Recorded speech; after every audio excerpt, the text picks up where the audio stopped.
But a lot of investors now are asking whether or not that stimulus will lead to this being a full bottom here as we see stocks rallying to start the week. And for more on that, I want to bring on an investor that has a pretty good track record when it comes to calling when we're all out of the bad news and back in the clear. And that, of course, is Mark Mobius, who joins us now on the Google Hangout. Mobius Capital Partners founding partner and author of the book, Invest for Good, A Healthier World and a Wealthier You. And Mr. Mobius, thank you so much for joining us on the show. Of course, you're famous for a lot of things, but for this specific segment, I'll point out that you're famous for calling the beginning of the longest running bull market that we saw in U.S. history back in 2009. So from what you're seeing right now, in your mind, is this the start of another prolonged uptrend? I think it's a little early to predict that because given the lockdown that we've seen globally in so many countries around the world, the impact of this lockdown on businesses is not going to be seen immediately. Of course, people are making some predictions, but I believe that once the numbers start coming in, people will be somewhat disappointed. So I think it's probably a little early to predict the next bull market, but I must say that this recovery that we've seen recently is quite impressive. And it also speaks to the incredible volatility that we're seeing. But when this all started, we went back to the numbers. We took 11 markets, including the US, Japan, and all the major emerging markets, and we calculated the number of bear markets. In other words, a bear market defined as anything decreasing more than 20%. And we found that on the average, these bear markets went down about 50%. And of course, the range was anywhere between 21% to 70%, but the average is 50%. And the length of time it took for the bottom to be reached was a little less than 2 years, about 1.7 years. So, of course, we can't say that the past is always prologue, but I think, I remember John Templeton used to say, the most expensive words in the world are, "This time is different." So I don't think this time is different. I think we probably maybe going to do a double bottom, you know what I mean? Jumping down again and then pushing up again. So I think the volatility is still going to be with us.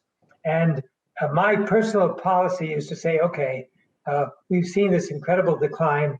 Now we're talking 20, 30% down. Many stocks look quite attractive. Let's put some money in. Let's put maybe 30% of our cash in and then wait to see what happens and then keep on investing if the market comes down again. Yeah, because that was something that we discussed last week. We had Satori Fund hedge fund manager Dan Niles on the show, and he was raising a lot of the same questions when we're thinking about, okay, could this be a little bit of a bear rally? We've seen those before when you think back in history. You can see that. But he was pointing out that even on a valuation basis, when you look at the averages over the last 30 years or so, you still have about 20% to fall to reach what you're describing there in terms of that 50% downfall in general bear markets. But when you look at it, I mean, if you are putting money to work, where would you be putting that money to work here in the idea that we could still come down, but over the long run, you'd still see value on the table? Well, the first area, and again, I'm talking to the normal investor that has to be diversified globally. Of course, I'm biased towards emerging markets because many of these emerging markets are looking really cheap. But I would say, first of all, at least 10% in gold, in physical gold, and then the rest in equities. I don't think fixed income is where you should be. You should be in equities in this kind of environment. And of the equities, probably about 30 to 40% in emerging markets. In emerging markets, I would say you got to start with China, obviously, because they have been able to weather this storm better than most of the other countries. I would look at India as well, despite all the dire predictions for India, they will pull through. And then you have to look further afield to Brazil. Brazil has come down more than most of the other markets, and some of the stocks there look very cheap. Then further afield, here in South Africa, although Moody's has put the bonds for South Africa in junk status, the reality is that there are a lot of very, very well-run companies here in South Africa that can weather the storm. Turkey is, interestingly enough, Turkey is not in total lockdown. They decided to allow people to go to work, and keep the old people at home and keep the young people at home. So that could be an interesting development. And then Indonesia would be another one, and then probably a little bit in Mexico. Brian Chung here. So, I mean, you have extensive experience in a number of corners of the world. You worked in Asia. You're currently in South Africa. I'm wondering, are there certain types of those developing, emerging markets that are maybe poised to, rebound at some point, but they might not be able to turn on all the manufacturing because the supply chains are still disrupted around the world, right? I mean, we still have to think about the demand destruction that's still being done by COVID-19. I'm wondering, does that kind of change the thesis around if you are investing in those countries you were just listing, specifically what types of industries to be looking at because of the supply chain? Absolutely right. That's a very good point, because you have a situation, let's say in Vietnam, where they're doing a lot in exports. They've done a terrific job in exporting, and they're probably going to be under some constraint, at least the companies that are doing this kind of exporting with the supply chain being locked down, because a lot of what they manufacture is really derived from manufacturing in China. But then you have other companies that are export oriented, but also have a very big domestic market. So for example, in Turkey, there are a number of garment manufacturers that have a very strong domestic market, but also do some export. So they should be doing okay going forward.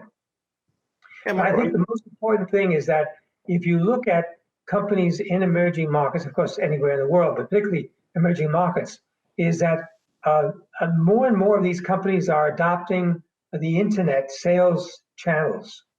And that's something to look at very, very carefully, because a traditional retail company using the internet can often do very, very well as a result of this new age of distribution. So this is what we look for as well.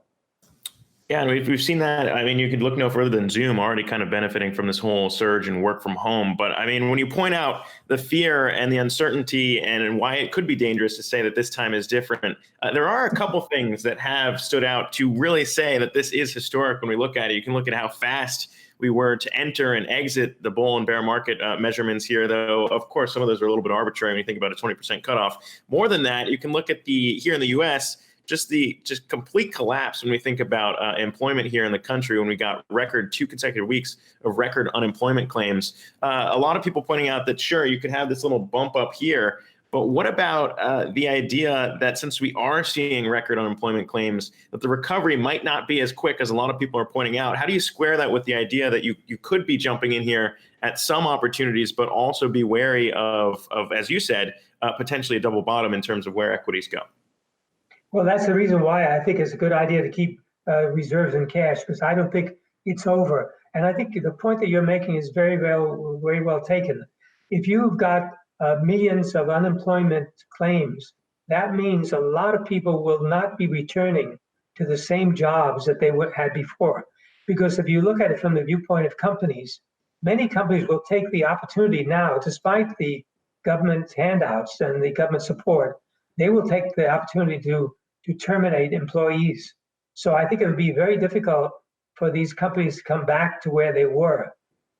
And that will take time. That's the reason why I think the recovery may take longer than people expect, unless there's a sort of Franklin D. Roosevelt New Deal program, where the government comes in and says, look, we're going to start building bridges, highways, ports, et cetera, which I think might be a very good policy for the government to follow, put people to work.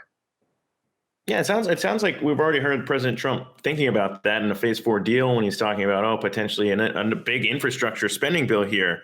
But there are a lot of people saying, what's that going to do in the short term when we think about people are already staying at home, sheltering in place, may potentially be losing their jobs now, getting kind of, they won't tell you they're getting made whole by the idea that they're getting a $1,200 stimulus check, but at least attempts there to square that away. And then months down the line, when people can leave the house again, I guess those who are now unemployed, that would be a good thing to boost the economy. But the idea that would be too far down the line to keep the economy intact now in the short term, does that not at all worry you? Of course, yeah. I mean, there's no question. If you're going to do a New Deal type program, these are going to take time to get started, unless you really have a crash program. Even with a crash program, you're talking about a half a year or more. So absolutely correct. It's going to be a real challenge to get these people back to work. All right, there you go. Mark Mobius telling us it's not safe yet, but potentially some opportunities out there on the table. Be well over there in South Africa, my friend, and please join us again when you got the time. Thank you very much. Thank you. Hey investors, Zack Guzman here. Are you interested in learning more about the markets and getting the latest financial news? Well, then click right here to subscribe to our Yahoo Finance YouTube channel. Get the latest up-to-the-minute market analysis, big interviews in the world of finance, and information on how to manage your money every day wherever you are.